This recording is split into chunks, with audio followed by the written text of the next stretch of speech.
As I was walking through the forested area behind my house,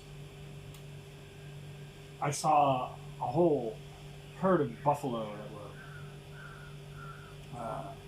that were wallowing, if you will, in the mud. And they do that. And the thing about these buffalo, there's a lot of them around here, cows and buffalo. There's a buffalo. They're part of a symbiotic kind of relationship. They have these, I guess, cranes or egrets. They're called white egrets, great egrets, Chinese egrets. And usually there's one or two egrets per buffalo. So you see this kind of mobile, fluid mass that is the flock. And then you have these sort of dense, whatever concatenations of beef that are the buffalo themselves, but they're part of the same thing. So there's like this anchor, this world anchor, and then this flowing envelope of birdiness. And I think that this is a very good metaphor for the path of the hierophant. So the hierophant is assigned to Taurus, and Taurus is, of course, the bull. And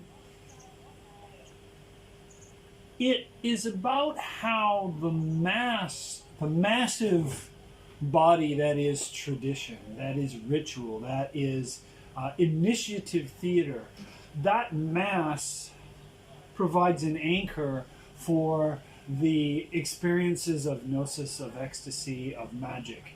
And in a sense, of course, these ritual creations are, I want to coin the word, fictual, as opposed to factual, right? We have, fictitious and factual. And then we also have factitious, where you would have a worldview full of facts that is nevertheless spurious. And then you would have fictual, which would be a world supported by stories that are not factual, but are nevertheless the carriers of the important intervals through which we understand and through which we contextualize. And so the initiative traditions are basically forms of theatrical deception, or more appropriately, forms of staging of realizations in such a way that thought and understanding and context can be progressively experienced in a way that allows for a kind of I want to say a distribution of work.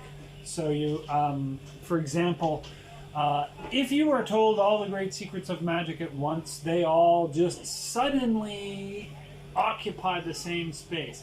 But one of the great secrets of magic is that rumination, another bovine characteristic, rumination, which is chewing on something for a while and letting it release its nutrients. Rumination on parts of the mystery create the conditions for being ready to consume a little bit more awareness and a little bit more. So actually, initiation draws us into the great mystery in stages, little ruminatory stages, and it's very important because to attempt to consume it all at once kind of thwarts the functional priority of certain different levels of the mystery. Generally speaking, we get a broad outline. Remember I talked about breadth work and depth work. Well, we get a broad outline, and then we get drawn slowly into deeper and deeper contemplations. If this is all mingled wildly, it becomes a much harder thing to parse. Our minds require a simple core that can then reach out and parse complexity at its edges. And initiation typically gathers us towards a realization of a type of existential or spiritual simplicity that can parse the world for ourselves. And it's a type of stagecraft that is very, very, very ancient, and it is essential to the preservation of oral traditions and of knowledge. The Metamagic Tarot course, of course, is a initiation, and it's an initiation in 3 stages. It's the outer face, the middle, or 3 stages with multiple substages. So it's basically the first 10 weeks, the second 11, and then the third. But even just the 22 paths are an initiation, right? Of the outer face, the bridge, and the upper face, the face towards the world, the face towards the self, the face towards the divine. And it's a process of crafting these spaces. And so the hierophant's job is to provide the conditions necessary so that the theatrical experience of initiation is fully absorbed and felt. And to reduce it to theory is to short-circuit the intensity that must be experienced. And to a certain degree, this is where philosophy as taught in the education system in the schools has lost the initiatory thread, is that it no longer typically you become you take a philosophy degree, you're studying philosophers, you're doing a history of philosophy or at least sort of textual criticism of philosophers and their texts. The practice of philosophy is a different thing, and it's a personal thing, and so most of the early philosophers would have had things that they did. It wasn't just about having the ideas; it was the ideas were the first step towards a practice, and then the practice was implemented. I'm thinking particularly about Proclus, the great Neoplatonist philosopher, and also ritualist and priest of the mysteries, and he was a devotee of Athena. So he performed practices to draw close to these intelligences that he theorized about. So while the hierophant in many ways is the teacher, is the professor, is the philosopher, is the librarian or stager of the space of learning, he's also kind of responsible, more than kind of responsible, he's very responsible for the well-being or the safety of the students. And so the initiation process has some pitfalls. And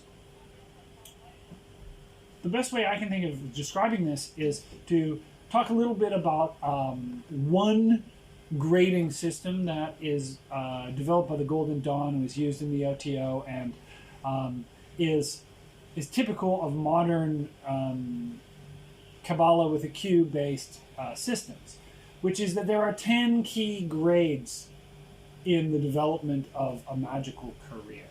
Okay, this is the story told. There's 10 key grades and you work for them, and there's specific things you do in order to earn your way through one grade and get an initiation, which is a specific ceremony, to the next, to the next, to the next.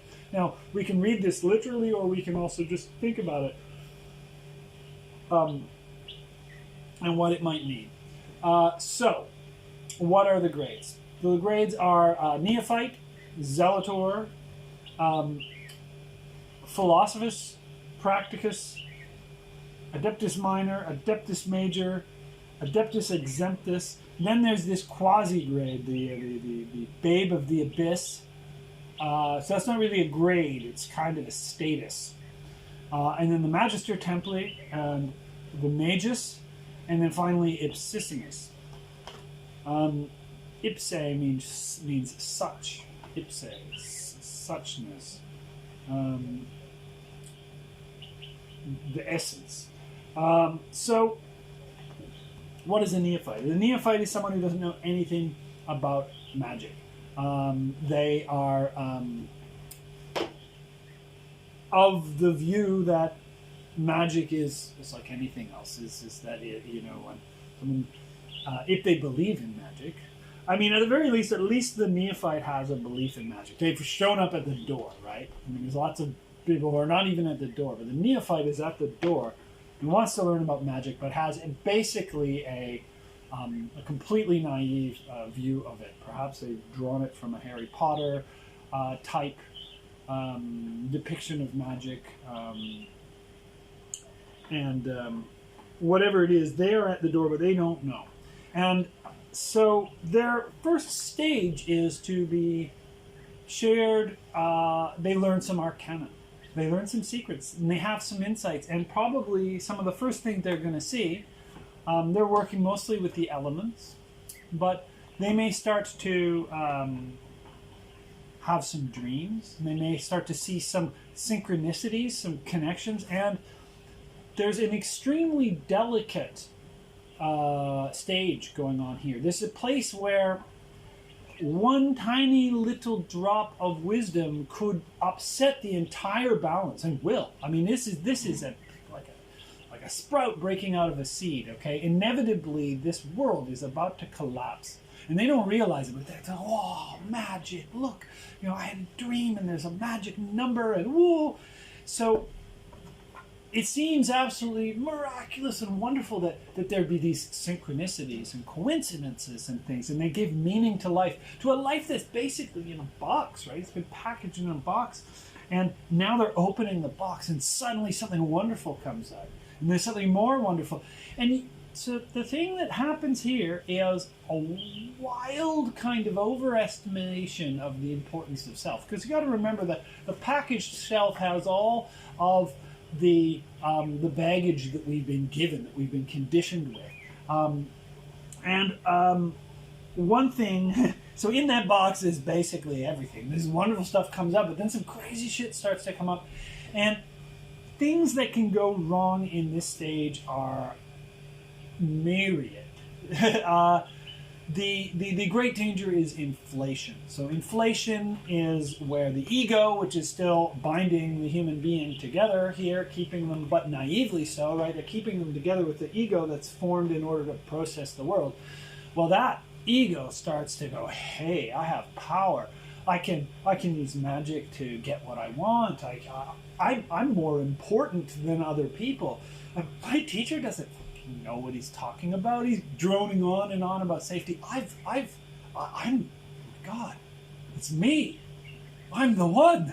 I'm the chosen one. I'm the Kwisatz Haderach. Ah! You see where it is, right?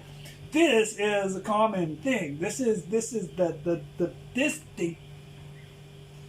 as the neophyte starts to move towards the zealotor, right? The zealotor is very unstable. The zealotor may think they're magus. They may take the oath of the abyss. They may, because you can take it at any time, but they may wildly overextend themselves. Now, here's the thing, and this is perhaps, I don't have any statistical evidence for this, but it's a suspicion that the danger seems to be different for male and female initiates.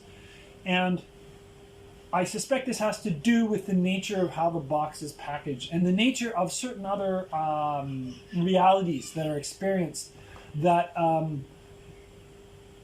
prepare women perhaps for a greater level of prudence at this stage. Who am I to say? That I don't want to put that out as a vast generalization, but it's just something that I've observed, and I know statistically young men are at the greatest danger of schizophrenia. They're the highest, young men in their 20s are in this sort of the danger zone for schizophrenia, and that is definitely something that can happen in in an early stage initiation that doesn't go its full course, and it doesn't experience the release of the ego. So the key thing here is that in this whole chamber, there may emerge a sense of self-importance that becomes monstrous.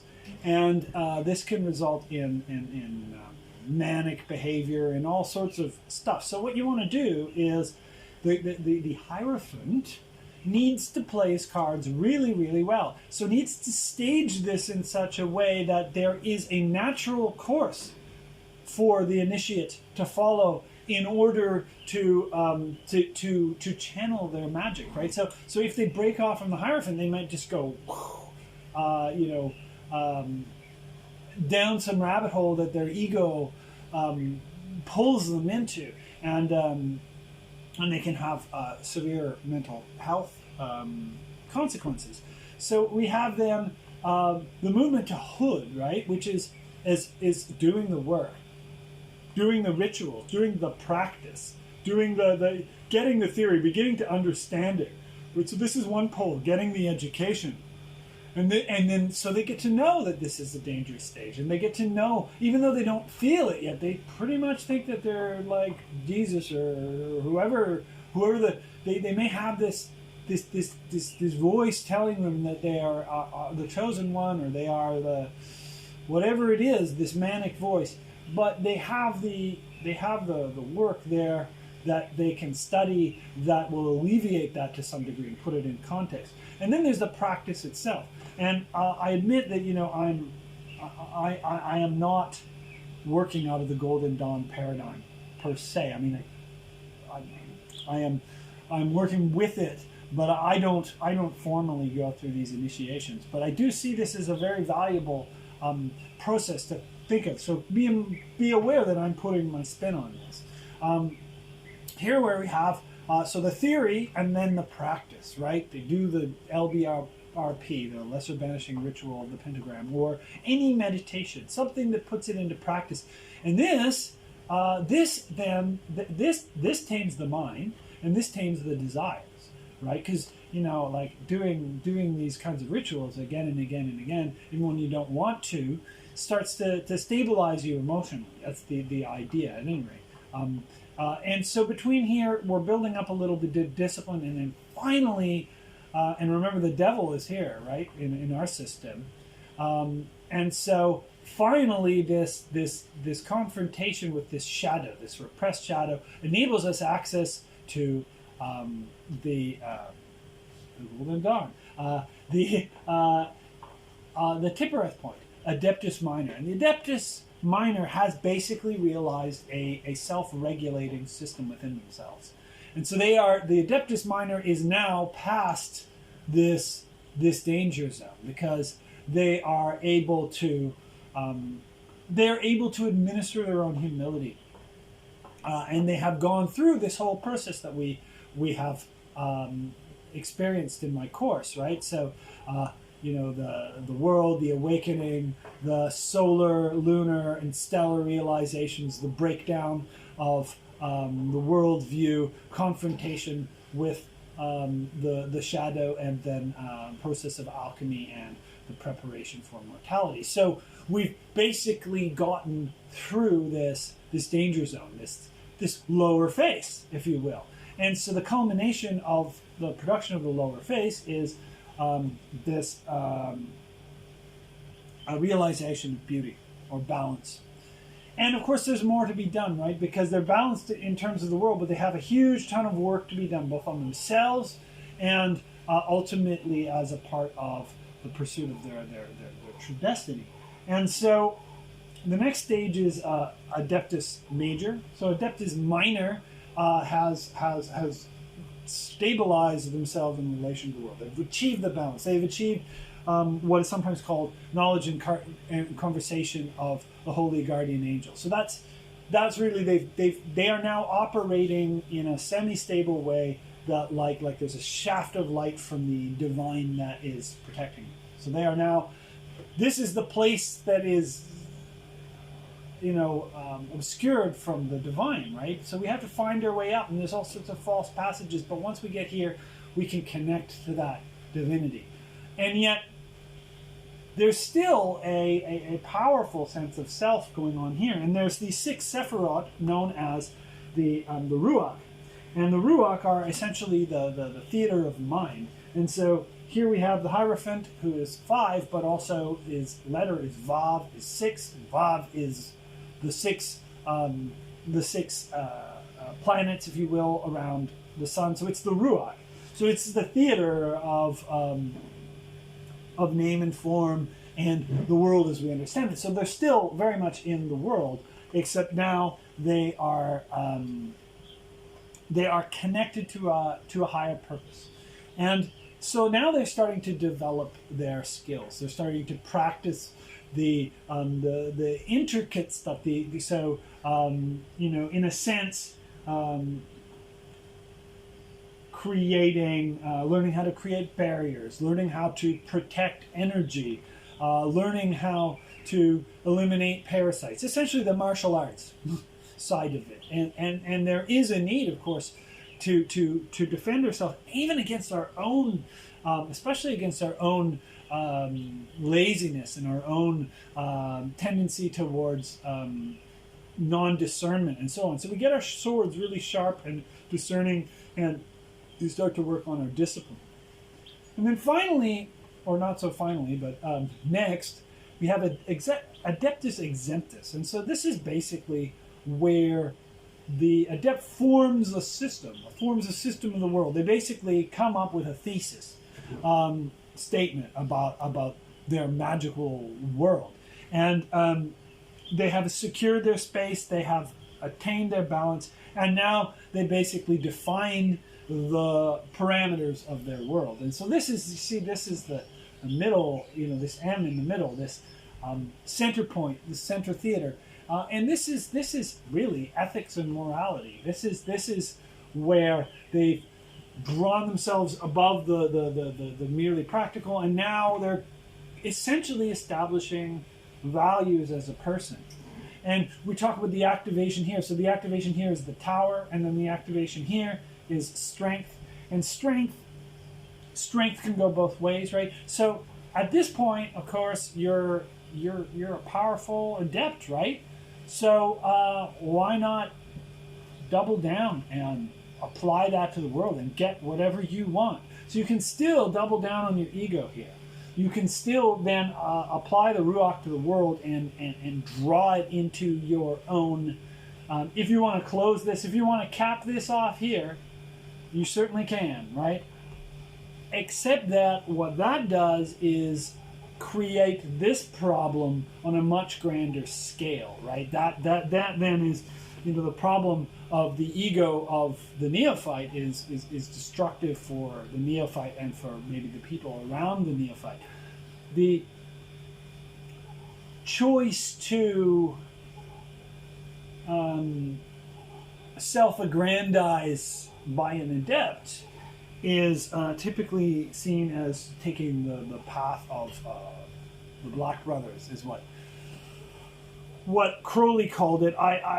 I hesitate to use the color terminology in the same way, but I would say that this is then a kind of a ultimate power grab, and the outcome of this is tragic. The outcome of this is the kind of thing that a Hitler does, right? This is the kind of thing that that a dictator does, is make themselves into gods and demand. So this is a place of intense moral choice. We have to decide: do we want to supercharge this power here, or are we willing to sacrifice this kind of power over and sacrifice even the Ruach, even the self, and move beyond? And then, so this becomes the Babe of the Abyss. And typically the Oath of the Abyss, I believe, is vowing to take every single phenomenon as a communication of God directly to the self. This is actually sort of what happens here, but and it's precisely what kind of makes people a little crazy, and you get some filters for it. But now you are really in a different place, and you are. But remember, you can take the oath of the abyss from anywhere, and that's the thing is people will be here and they'll take the oath of the abyss, and then they'll undiscern their ruach, and they'll have these psychotic experiences. By the time you're here, you should be prepared to take the oath of the abyss and survive it. It's a crushing kind of experience, because at the end of the day, what you need to do is release the self that sees itself in the center of it. And so there's this sense that what happens is that the ego is stripped of all its baggage, and the passage is made. The abyss is sometimes seen as a great desert. If you read Aleister Crowley's Liber 333, the Book of Lies, there's some beautiful stuff in there about the camels crossing the desert and leaving little drops of water and eventually fertilizing it. I think about Dune and Liet Keynes and the gradual terraforming of the abyss, turning it into a forest, perhaps. Then there is the Magister Templi. So this zone is where you are essentially non-existent, but you are operating to maintain a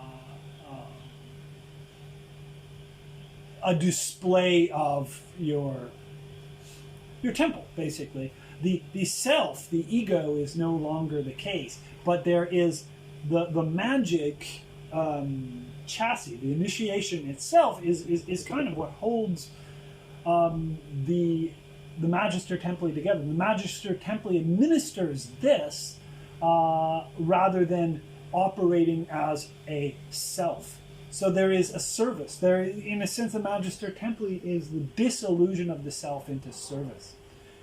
And then the Magus receives a light, a word, a logos. The Magus is required to be the conduit for a metamorphosis in the world. And again, it was said, nobody except maybe the most rank neophyte actually wants to be a Magus. The Magus gets called, and at that point, they are required to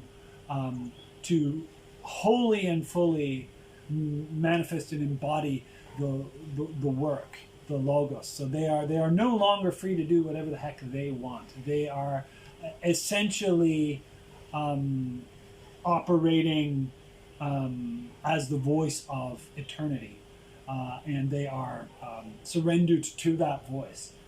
So this is a sublime endowment, and considered sometimes it's called the curse of the Magus. And you look at someone like a Merlin, right? Who Merlin. There's no guarantee of happiness, right? There's no. You're not rewarded. Oh, you're so good now. That's all ego shit. This is a different thing. This is calling, and you answer it. And then the Absissimist, there's not much to say about the Absissimist. Can't say anything about the Absissimist. Yeah. Those who know don't say. Those who say don't know. This is Buddha consciousness. This is Christ consciousness. But there's no ego here. There is. If this is here, there are very few who would see it. And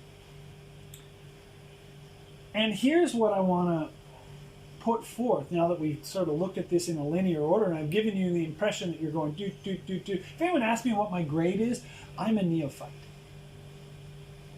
I'm a neophyte. And I might say something else to someone just, well, here's the thing is that all of this is simultaneous. This is an illusion cast that we are 1, 2, 3, 4, 5. We're climbing up like a video game. That's an illusion. The real story is that these are all simultaneously active, simultaneous emanations. So the concept of emanationism, where we're descended and we have to climb back up, we can think of it in a very different way. Is this is simultaneously emanated from the Ein Sof, and our job is to work and repair and to develop each one of these in balance. And the linear order is a program for doing that.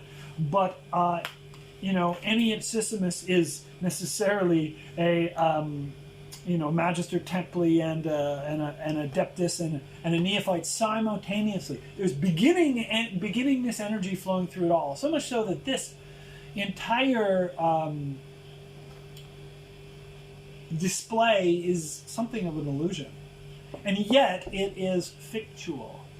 It is fictual, and it's required in order to create the discernment. Think that the infinite life splits, moves through different crystallizations and attunements, and then returns. And it is the same as it always was, except we can parse it. And we can hear it, and we develop an ear for it. And that's really what the initiate is. So that's quite a extensive look at this initiatory framework. So my thinking is that these are very useful for discerning functions of our spiritual path. And as we grow, these functions get filled out. So do the paths, right? So there's a bit of us in all of these. And our job is, in a way, to grow a garden that has every one of these elements. Like a vast permaculture guild where all these elements are present. And when they're all present, then this beautiful, flourishing, abundant ecology is the result. And there is an appreciation of what is beyond the system, beyond the artifice, beyond the brick and mortar temple. And so that's in a nutshell what initiation kind of is passing through the stages to realize that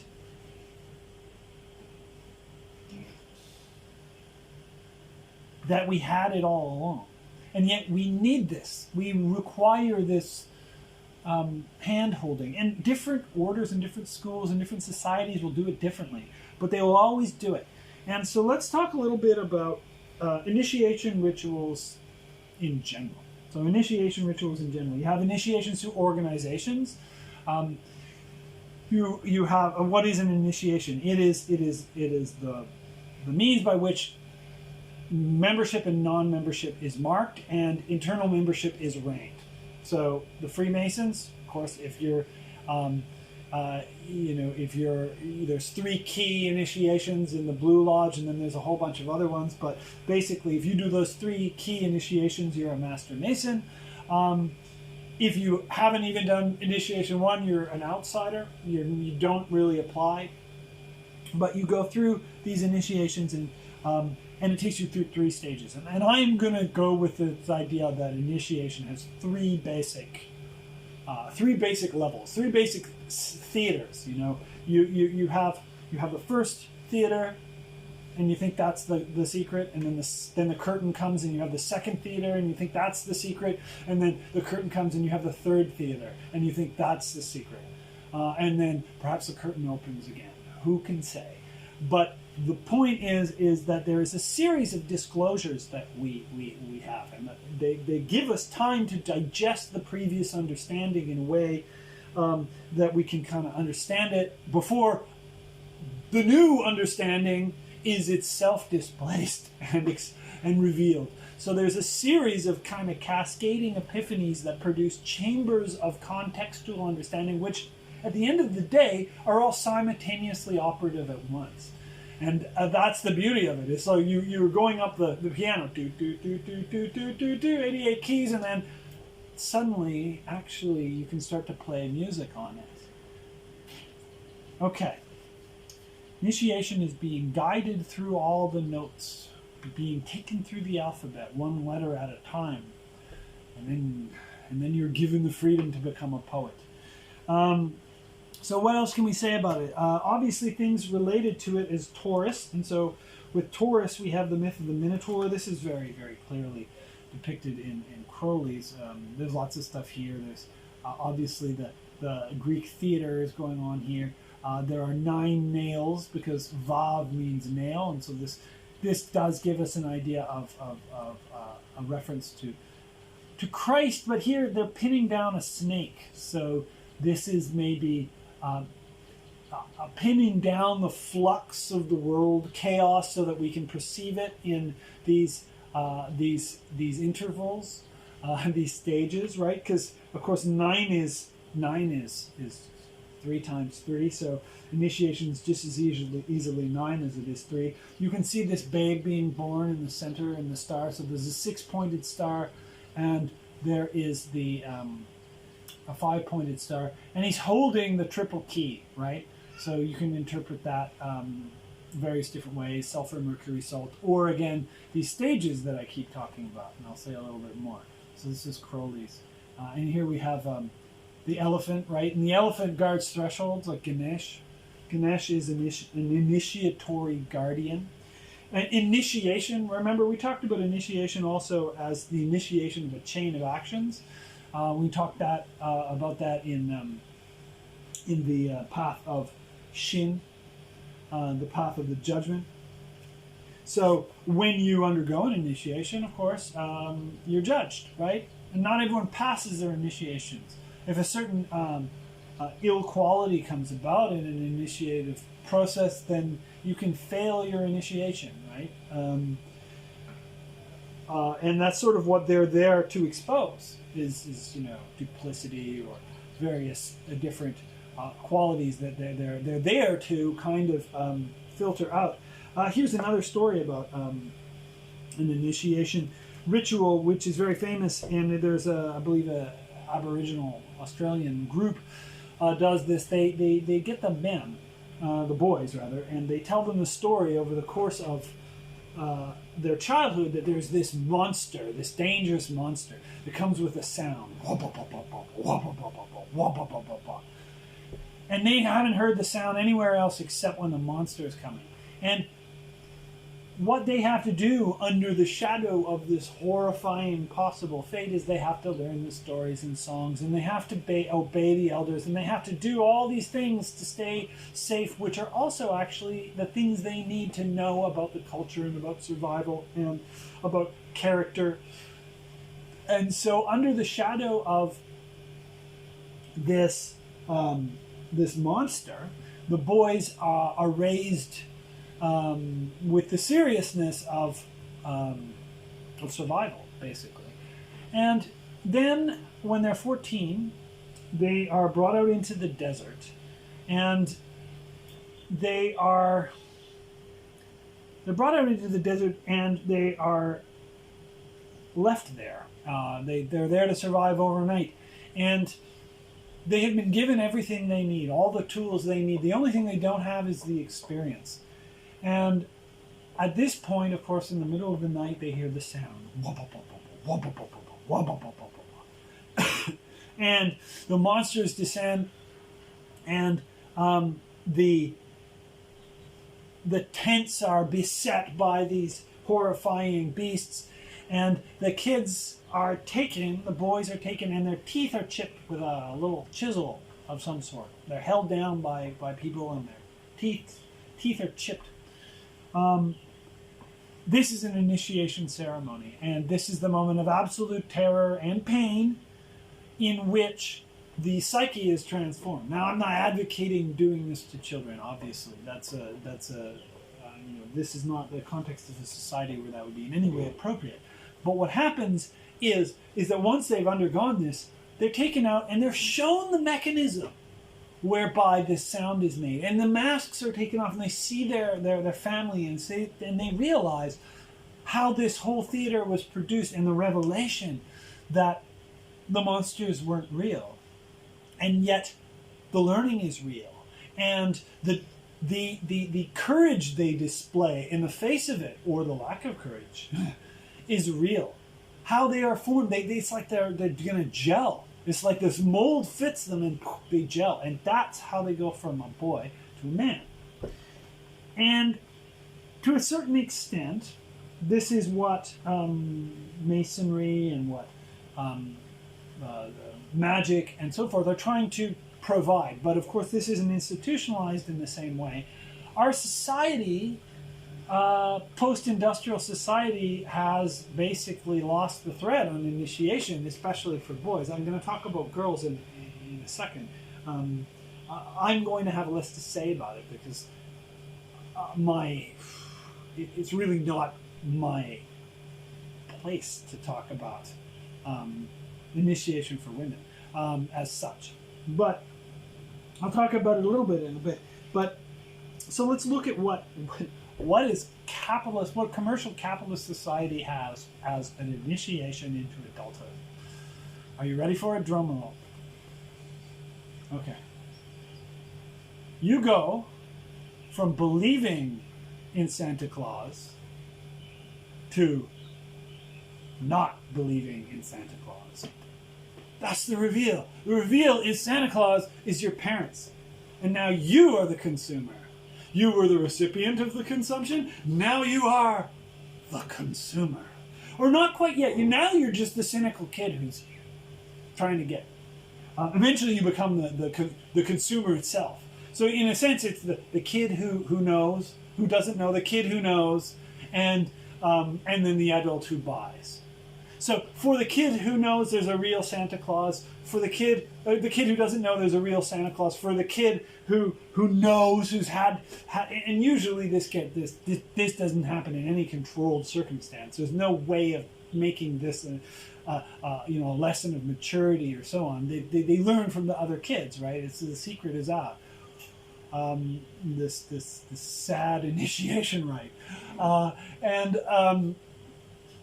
and then of course, and then for the adult who is Santa Claus is real again, in a sort of a cynical sense, because they have to do it, because they are, they're being,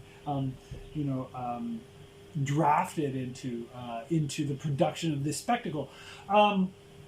Similar thing happens with sleight of hand magic. You show someone who doesn't know how magic tricks work in effect, and they're just blown away.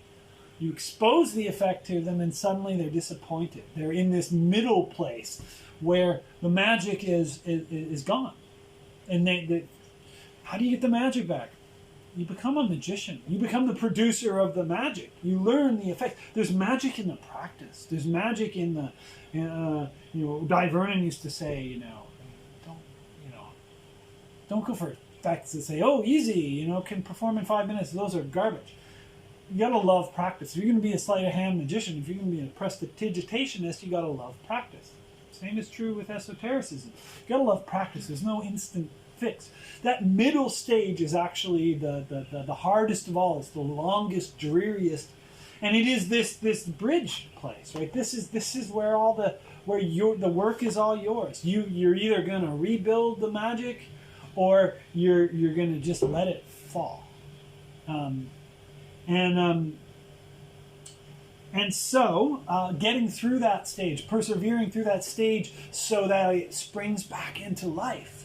With you as the operator, yes, knowing that you are performing Santa Claus, but imagine someone for whom this is a calling. They make a great Santa Claus. I mean, to my mind, I think some of the traditions going on in Europe are more interesting. I hope I can take my son to see the stuff that goes on in Austria, because that's where it's at, in my opinion. But North American Christmas traditions are this sad vestigial initiation rite that I think really fails. It fails to produce. It diverts the initiatory stream to consumerism, and that is the dark side of initiation. Is it can be corrupted, and it can be it can be diverted.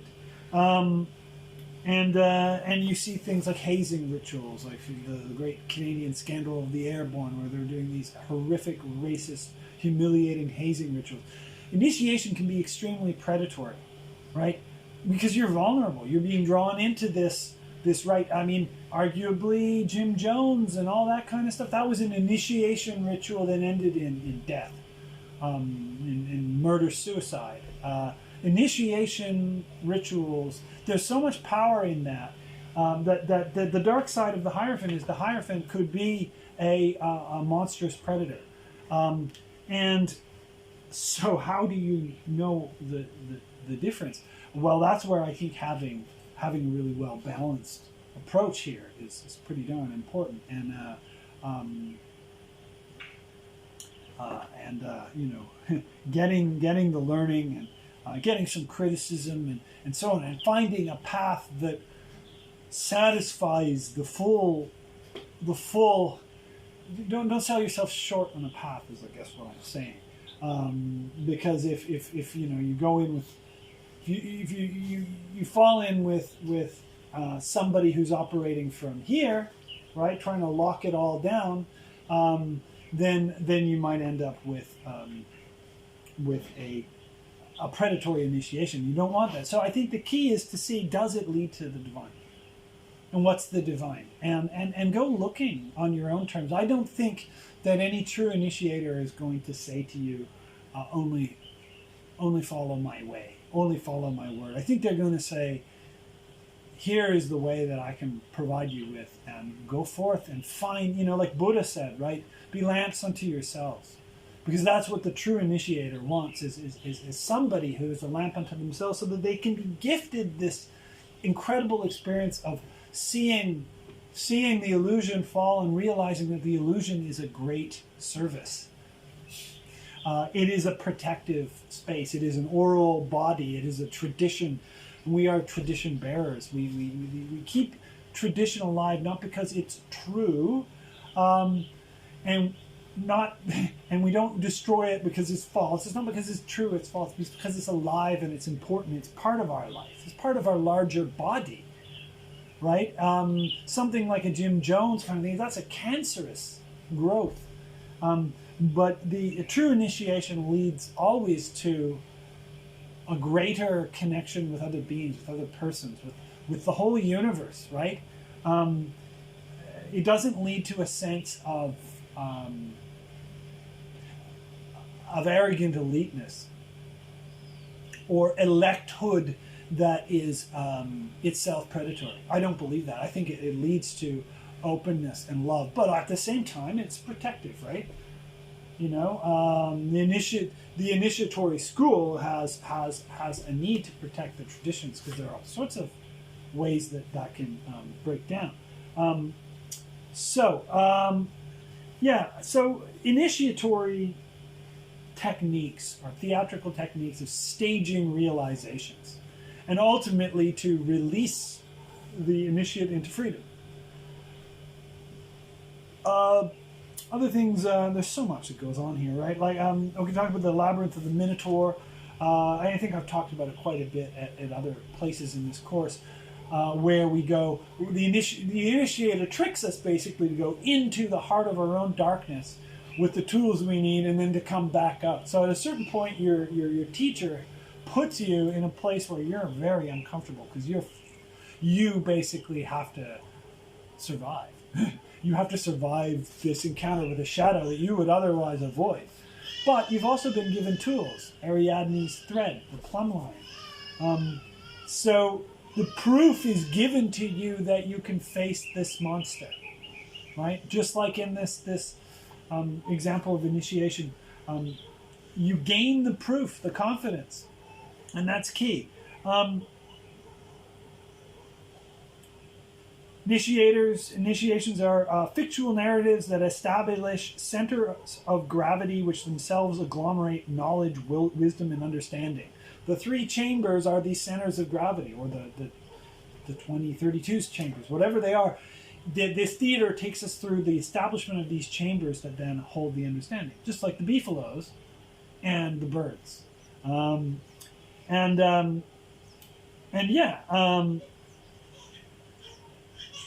They orient us. These rituals, these rites, these initiations orient us or gel us to the world in particular ways. And they give us a purpose. They give us a purpose and a program to follow, a curriculum, if you will. And so we follow this curriculum, and eventually that following takes us to the next interval, where we get a new initiation that gives us the next pylon. So we're given pylons. So you can see how in the early stages, right, that danger zone where the neophyte can go, yeah, fuck you, teacher, and go off in this direction, they never get to that next stage. They never get to that reveal. So they end up experiencing a gelling in a distorted form. and it'll cause them some suffering. I like the idea of curtains. I want to talk a bit about how we perceive a tarot reader. So a person who is basically completely naive to tarot goes through a reading and they think the cards are telling them something and there's a person interpreting the cards. And what happens is they believe this up until a point where they get a certain amount of critical understanding and they realize, hold on, or maybe someone tells them, it's not in the cards, it's in the person. They're reading you, right? They are feeding you either, well, the cynical voice will be they're feeding you what you want to hear, and the wiser voice will be they're feeding you what you need to hear. But in any event, it suddenly, the first curtain opens up and the tarot reader is now no longer a translator for mystic intelligence, is now a psychologist who is reading you and perhaps manipulating. That's what it starts to appear, right? So that first order of awareness, whoa, it's different now. But there's another curtain, and that curtain is the reader reading from their ego, or are they connected to something? And then you start to see, hold on, I mean, there certainly are ones that are reading from the ego, right? Again, the black brother kind of thing, you see that, and that's predatory. There are predatory tarot readers. When you can tell the difference is when you can see that the reader is connecting. They're not actually, they are neither a neutral translator nor a devious calculating manipulator. They are an understanding, and they are a bridge, and they are a mirror. And they are working not to connect you to their agenda, but to connect you to your agenda, which you may not actually know. So actually, the tarot cards are now starting to reroute you to yourself. So once you realize that, then you're in this realm of the chamber of the adepts who are working to connect us. But is there another chamber? Is there another curtain? And I'm going to say yes. But I'm going to not comment on what's behind that curtain because that's the mystery. If this were to end here, then where would the mystery come from? And the great mystery is death. We are here in this physical incarnation. We may have lives and deaths and rebirths and so on in a figurative sense, but physically we have one lifetime. And there, of course, is an end to that, and that is the final curtain. So there is plenty of reason to stay here and to keep learning, to prepare for that initiation, because there it is, right? Death is the great initiation beyond all of this theater. So don't rush that one. Take the time here to learn everything you can to be able to walk up to that great curtain and walk naked into it. Right? There it is. So we can't say more. We can't say what's beyond that. It's the great mystery.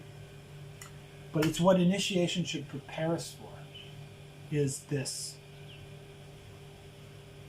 final step.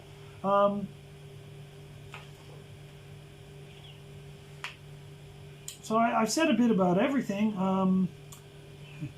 I saw today, other than the beefaloes,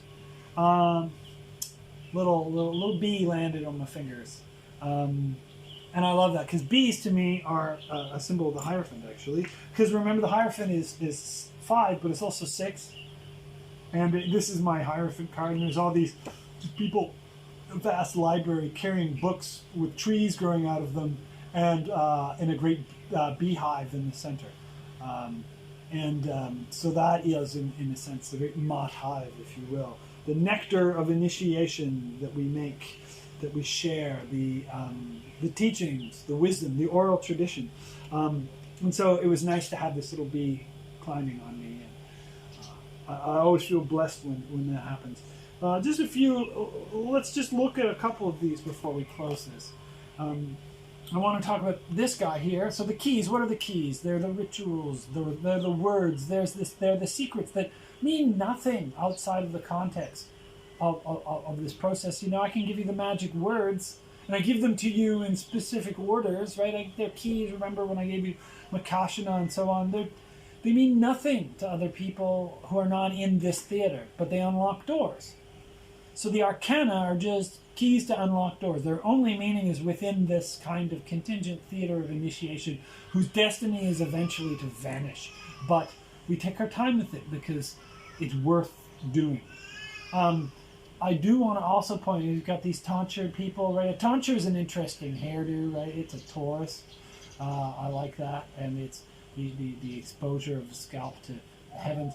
But here we have this triple-armed cross. And this triple-armed cross is pretty important. There's a sign of benediction. There is a mitre, which is this Pope hat, which has 3 levels. And then this triple-armed cross. And what is the triple-armed cross? Well, I'm going to go right out and say the triple-armed cross is 3. The 3 horizontals on the tree. And so we're about to shortly activate this 3rd one, which is key.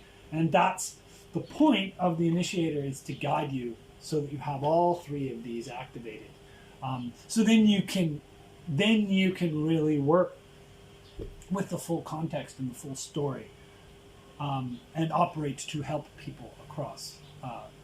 Pontiff means great bridge, greatest bridge. Pontifex Maximus means greatest bridge. Pontiff is a bridge.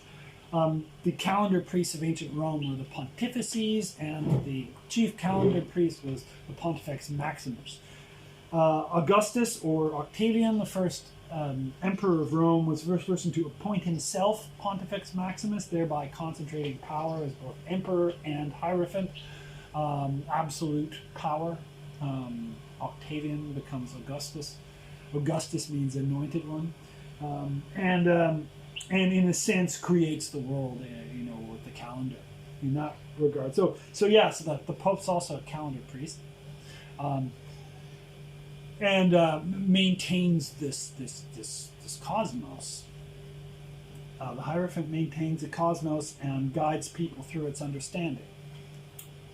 Pontifex Maximus, the Great Bridge. Here we have a Magus of the Eternal Gods image, given to us by the Hermetic deck. This image from Marseille, which is lovely.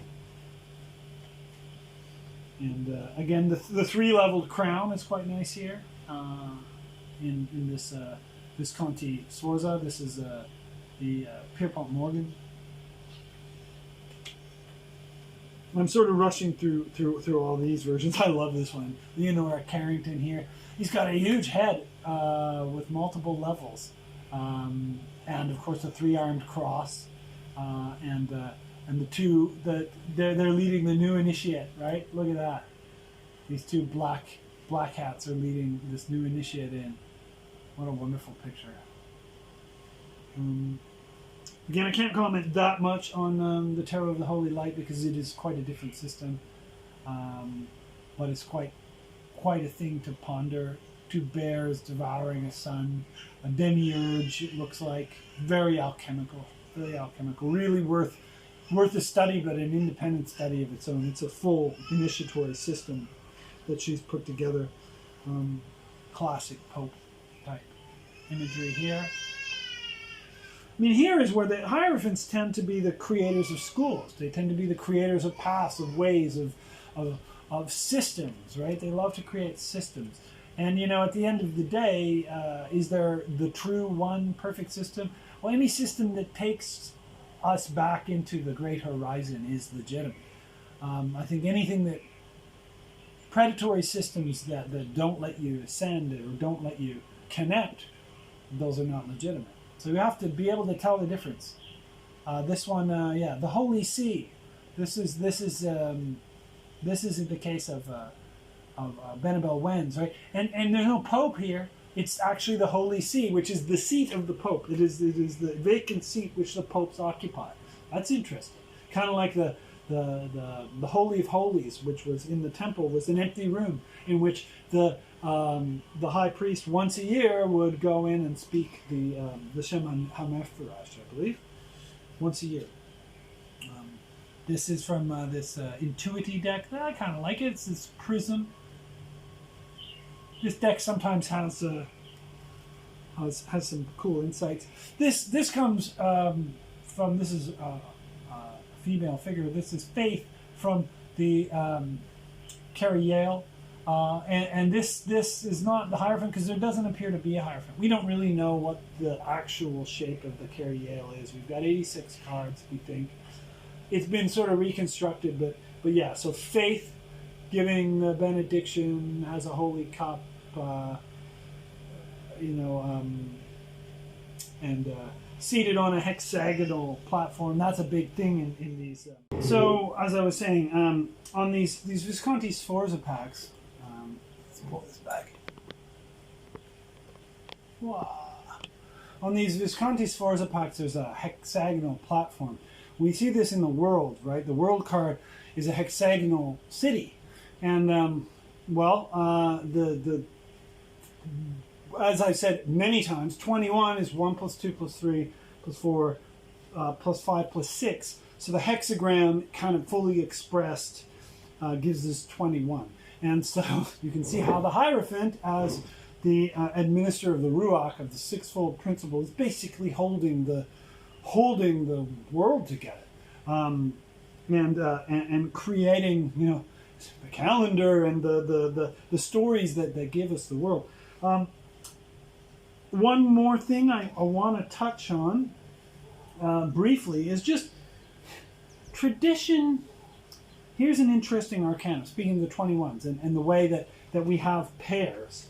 So what is the polar opposite of the hierophant? It's the tower.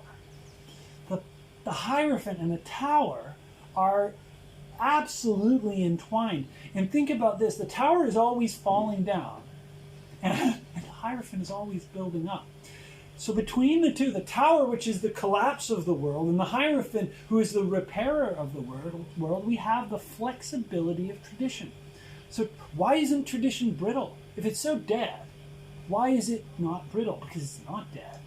Because its purpose is to continuously refurnish and renovate this edifice. I mean, look at how flexible the Catholic Church is. They deal with the 20th century, right? Holy shit, you'd think they'd collapse, right? The big revelation that there's, they do things like, there's no, they got rid of purgatory. They got rid of,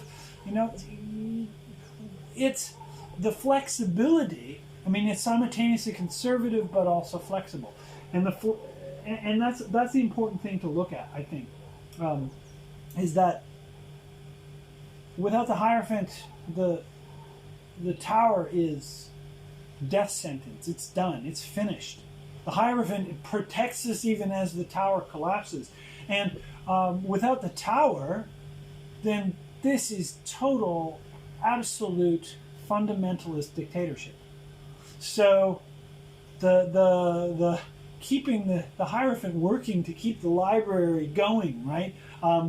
As it's devoured from below by the mouth, right? This is what gives a life to the process. So I really want you to think about how this process is extremely alive, and the conservativeness of this particular energy has a function, and it's not as brittle and arbitrary as we tend to think, and it serves a beautiful role in the overall production of an experience that we can have that illuminates us, because that is the great gift of the fictive transmission, right? The fictual transmission of truth through the theater of initiation, through the tarot and through magic, brings us to this place of enduring, renovating truth. Okay. And here's Elise's lovely version of the poem. So take time to think about the hierophant and think about initiation. And my name is Dr. Peter Duchemin. This is Forest of Life Venus calendar Meta Magic Tarot course, week 27, I believe. So see you next time, and happy initiations.